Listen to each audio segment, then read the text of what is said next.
everyone, welcome back to my channel. And if you're new here, my name is Shane and I am the owner of Velda Bakery.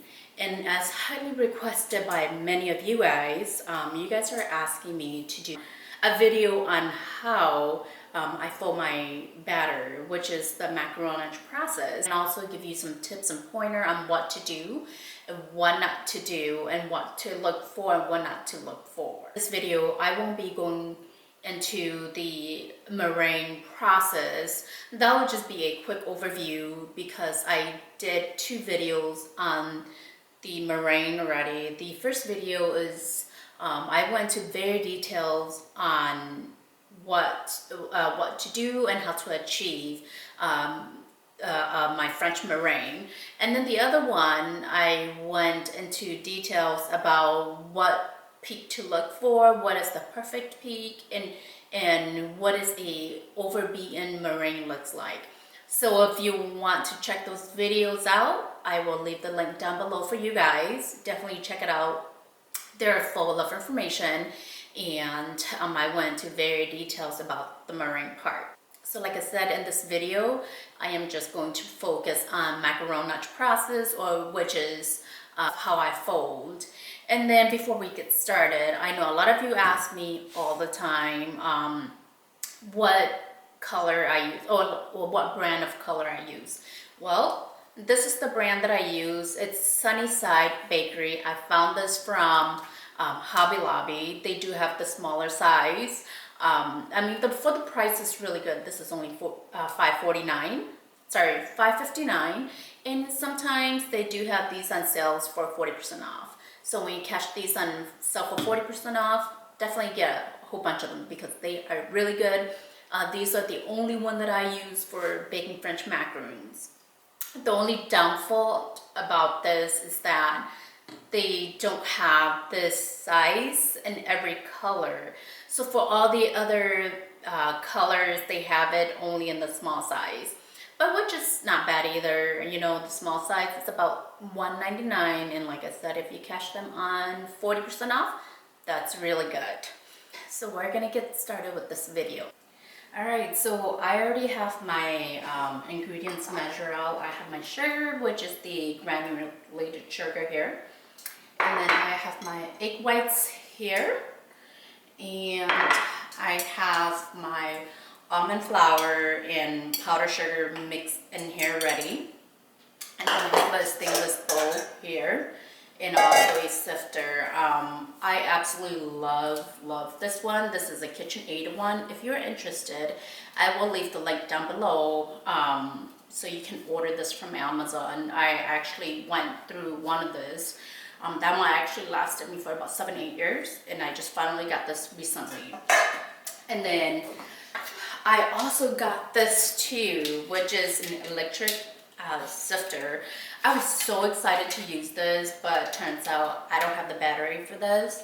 So I will do a review on this in the next video. If it's good, I will give you guys the link, and you guys can also buy from Amazon and try it out too. The only problem that I can see right now is that this one, it's not as fine as the one right here. So that might be an issue, but I don't want to say that yet. So I will do another review on this. And then when I sift my dry ingredients, I like to use this spatula. I like to use this spatula to help press everything down. And when I actually fold, I use this spatula. So if you look at it, you can see how big it is. Oh, let me get the other one too. So you can see that there are these 3 spatula are different sizes. I actually don't use these 2 because to me they are too small. They are too small to do the work. So when I do my macaronage, I like to use this one because look at how big this is. So I absolutely love this one. It's not flimsy, it's not too hard. It just, it's just perfect for macaronage, and it gets the work done a lot faster.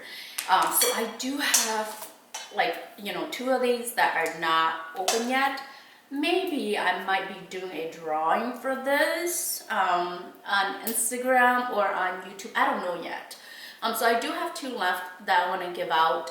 So I might be doing a giveaway for this spatula because they are just so amazing, and I have 2 left. I haven't opened them.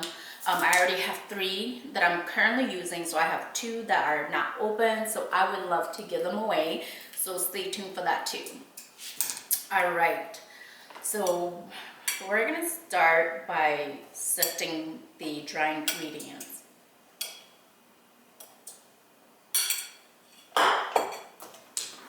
Yep, so what I do is, just work it in like this.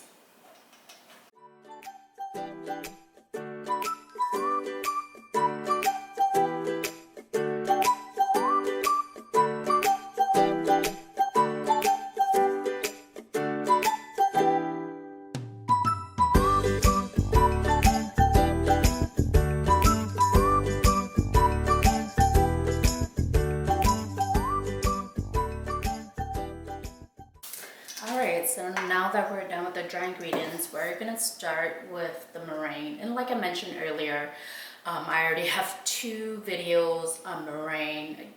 One I went in very detail, and the other one I did explain what peak to look for and what is the perfect peak. So I will, like I said, I will leave 2 links down below, and if you want to take a look, feel free to. It is very helpful, and I have tons of information on it. So definitely take a look, okay? So we're gonna go ahead with the meringue. So I'm just pouring my egg whites in here.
Alright, so now our meringue is ready. I'm just gonna tap everything in there just like in my other videos. I just said that make sure you tap like everything back in there and kind of just stir it, and just to check to see if your meringue is ready or not. Oh my gosh, and look at this, how beautiful it is. So now this is ready. So what I'm gonna do is I'm gonna move this guy away, and then we will get started with what we have been waiting for in this video. Now that we have our meringue, it's ready. Look at the color, it is so beautiful. This is why I love this food color. And then we have our sieved almond flour and also powdered sugar already in here. Alright, so what I'm gonna do is I'm gonna grab, I know I do everything in reverse. I'm gonna grab half of my meringue, put into my bowl here. And during this process, I will record everything so you don't want to miss out. Continue watching. I will fold as I go, and I will talk as I go. I will be sharing some great tips about macaronage process, okay? Alright, so what I mainly do is, you see how like I have my meringue in here, my dry ingredients. I just, grab the one from underneath and fold. So I literally just fold my dry ingredients into my meringue. I know my bowl here is a little bit small. It will be a better idea for me to use a bigger one, but my bigger one, I am using it for something else. So that's why I'm using the smaller one here. So it will take me a little bit longer to, and as you can see, the dry ingredients is slowly working into the meringue. So in this process, make sure you take your time, do not rush. All right, so if you look here, you can see the dry ingredients had start slowly working into the meringue. And I basically just go off to the side, under and over, or if you go this way, you just put your spatula underneath and over like that. So under, over, so you're literally just folding the batter. I know I have some students who fold, and they're kind of like, they're almost like just turning their spatula like this. You don't want to just spin your spatula like that. Make sure you go underneath, over and fold, underneath, over and fold. Or if you go this way, just underneath and over, underneath and over, and make sure you scrape your side too, so that way your bowl is clean, okay? And then you see a lot of the dry ingredients have worked its way into the meringue already. Now it's becoming kind of thick. You still see some of the dry ingredients. At this point, you want to add in the other half of meringue. You don't want to work this portion or the first half until it gets into a paste. When this first half gets into a paste, then when you add in your second half of meringue, it will be really hard for you to break that paste. So make sure you still have some of the dry ingredients, and make sure you still have some of the dry ingredients before you add in the second half, okay? Because if you wait till the first half become a paste, and when you add in the second half of meringue, you will have the tendency of putting a lot of pressure to work the second half of meringue into the paste. So just under, over, sorry. So just make sure you continue to do this throughout the whole process. And it's okay to clean your spatula here and there when it gets too dirty. There's nothing wrong with that. And just make sure you clean your bowl as well.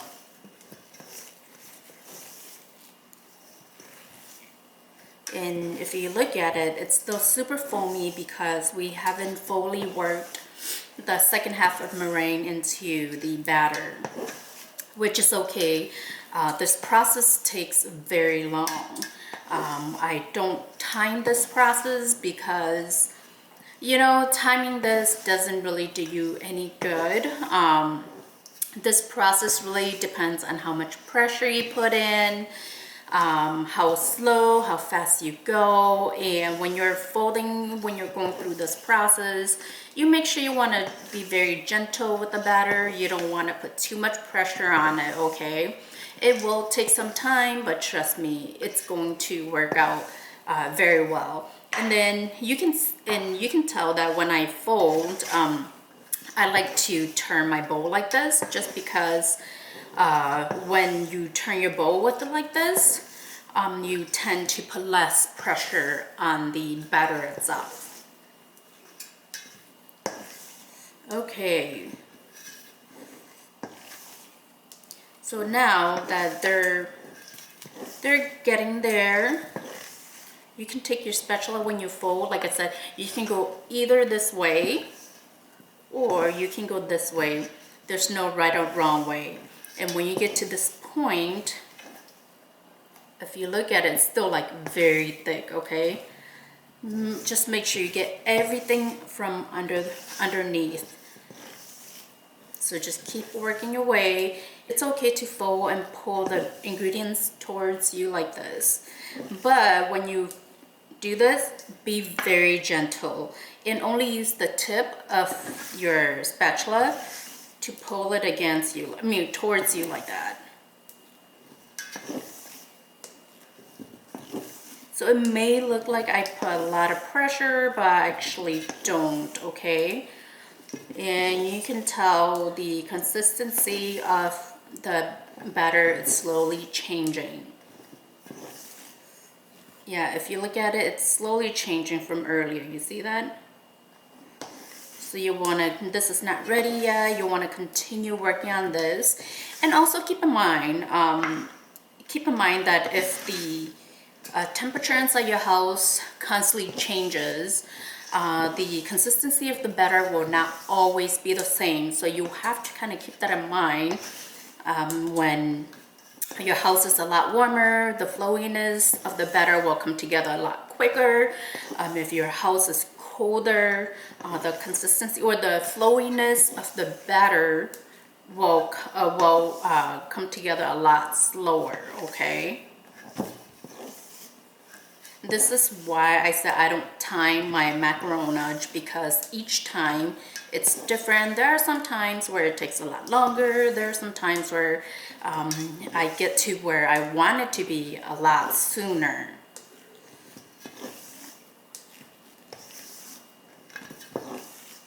You see how like it started changing already? But this is not quite ready yet.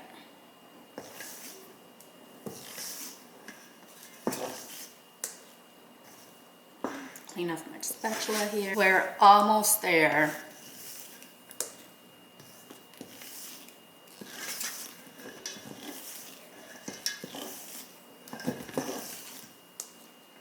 And you see, oh, I almost forgot to mention this. When I fold my batter, I actually don't press it against the bowl to release air bubble, because this is a very dense recipe and you don't need to do that.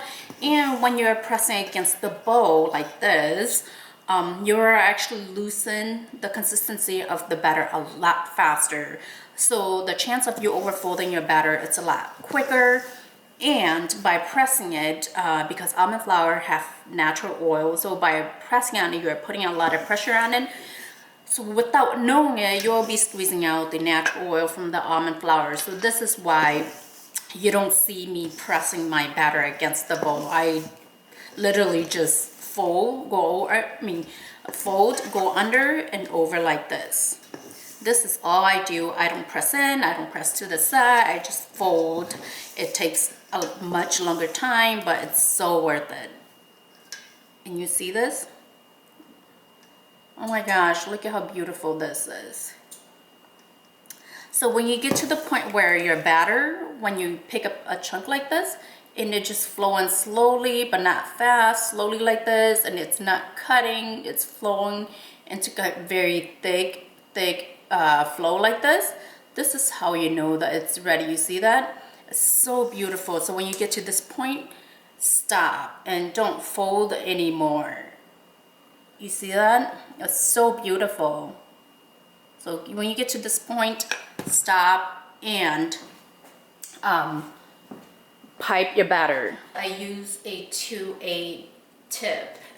If you missed that, or it's the same as size 12. And I honestly don't know what happened to all my cups, so I'm using this and also my mug right there. So I'm gonna put the first half in here.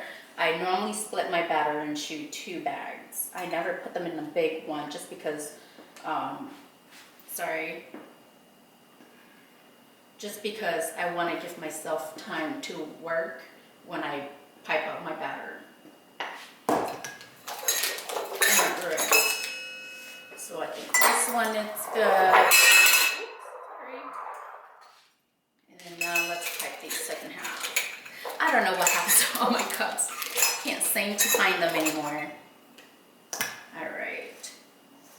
And you see the batter, it's so, like, it's not liquidy. It's not what everyone is saying, or ribbon fold. Sorry. I don't know if you're able to see it.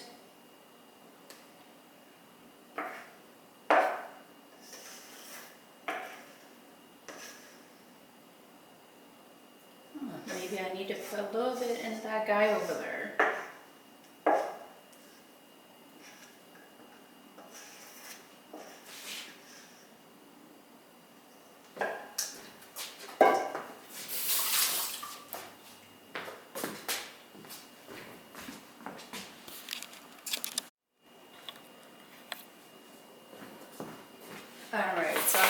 piping tray here, my template's already underneath here, my silicone sheet, and we're going to get started with the piping process, okay?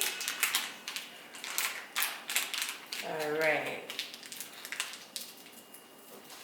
Oh, and one more thing, I do have a video showing you how to pipe, so if you want to check that out, I will leave the link down below, so be sure to check that out too, okay?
And look at how beautiful this is.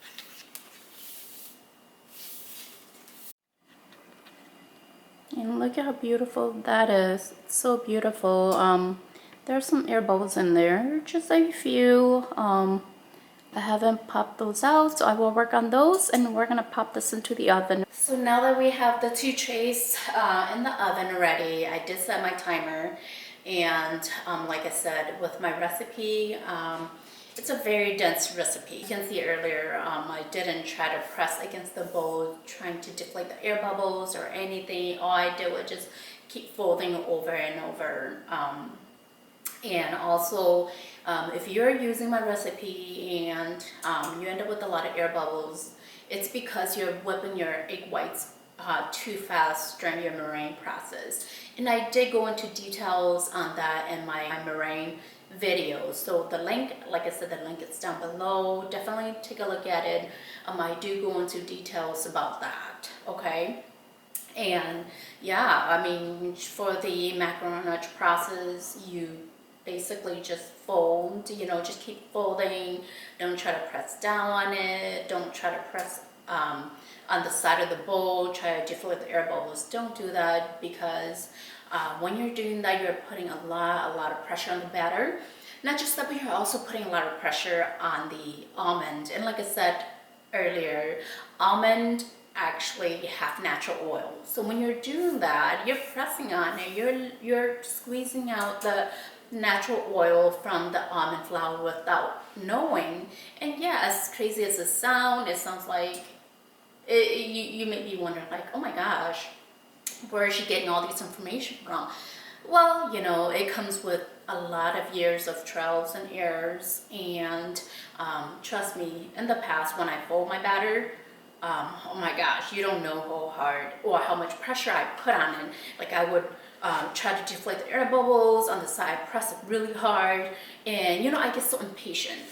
That's one of the main key, yes. So I get so impatient, I always try to look for that lava flow really fast. So I put so much pressure on it, and I have learned over the years that with macarons, you have patience, you have to take your time on the batter, be gentle when you're folding it. You cannot try to force it together.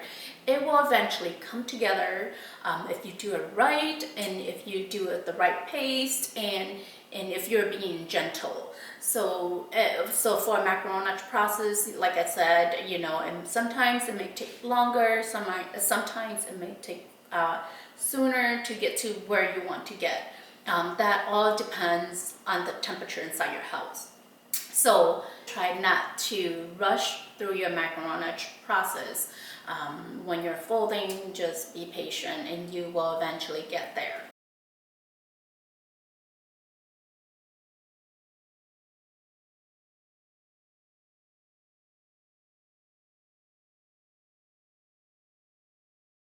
Okay, so you can see that there's a little bit bigger air pockets here, and it's a little bit hollow.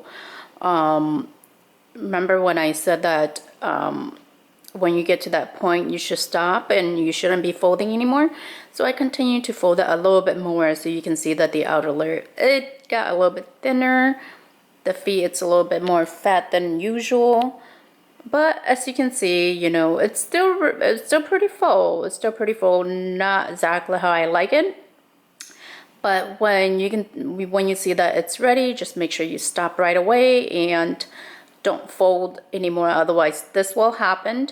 But overall, it's still really good. It's just not my desired fit, and also it's just not it's just not the way how I want it. But if you end up getting macarons like this, it's no biggie. Once you fill it in, you let it mature for 24 hours, all these little air pockets will be gone.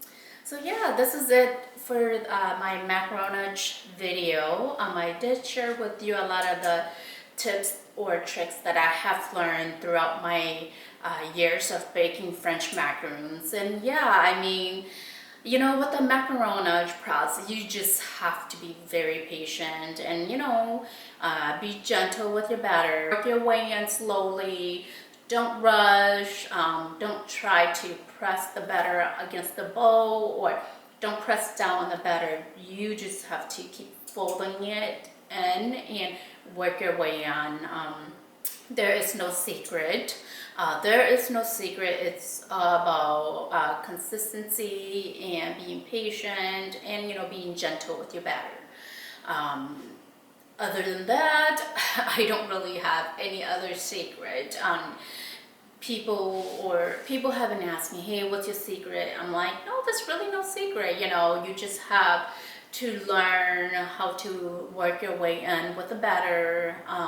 And also know that the temperature outside and temperature inside your house do play a role in the consistency of your batter. And not just that, but your meringue also play a huge role.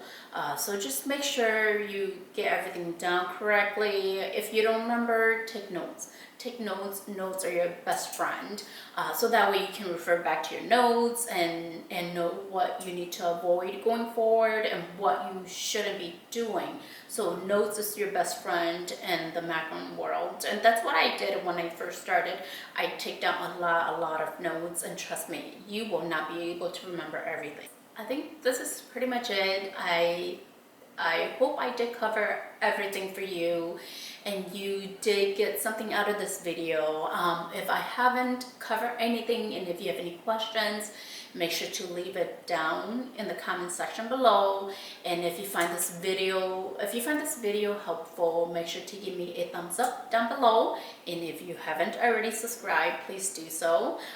That will encourage me to do more videos for you guys in the future. And if you're already a subscriber, thank you so much. Thank you so much for subscribing to my channel and for watching this video.